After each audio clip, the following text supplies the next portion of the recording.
बिस्मिल्लाहिर्रहमानिर्रहीम। आज ही अजकल जो सियासत का दौर चलिया है, सियासी लीडर एक वो बारे लिखा कि डीजल मौलवी जरा फजलुर रहमान है, कदी दिता उसने न सीधा बयान है।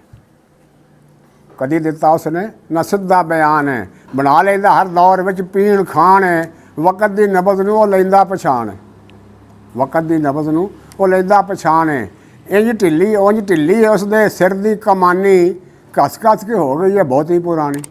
उंज ढिली है उसदे सिर की कमानी, वो घस घस के हो गई है बहुत ही पुरानी। इस मुल्लां दा जिहड़ा कदर जापदा है वो एहदा हया नहीं एहदे बाप दा है। इस मुल्लां दा जिहड़ा कदर जापदा है वो एहदा हया नहीं एहदे बाप दा है। वो जिहदा बाप होवे आलम टाप दा है, जिहदा बाप होवे आलम टाप दा है ते पुत्त ओहदा होवे डीजल नापदा है। ओहदी फिर पक्की है इहो निशानी, इस कीती है माँ प्यो की नाफरमानी। कदी लांग मारच कदी करे धरने, कदी लांग मारच कदी करने धरने।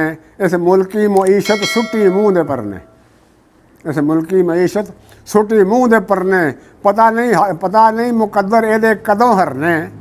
इस बेड़े डोब बैठा जेड़े हुण नहीं तरने, ये बेड़े डोब बैठा जेड़े हुण नहीं तरने। जेकर ख़त्म की ना इस खिच्चा ताणी, फिर हुकूमत करेगी यदि टिटे नानी। जेकर ख़त्म की ना इस खिच्चा ताणी, फिर हुकूमत करेगी यदि टिटे नानी। अस्सलामु अलैकुम वरहमतुल्लाहि वबरकातुहू।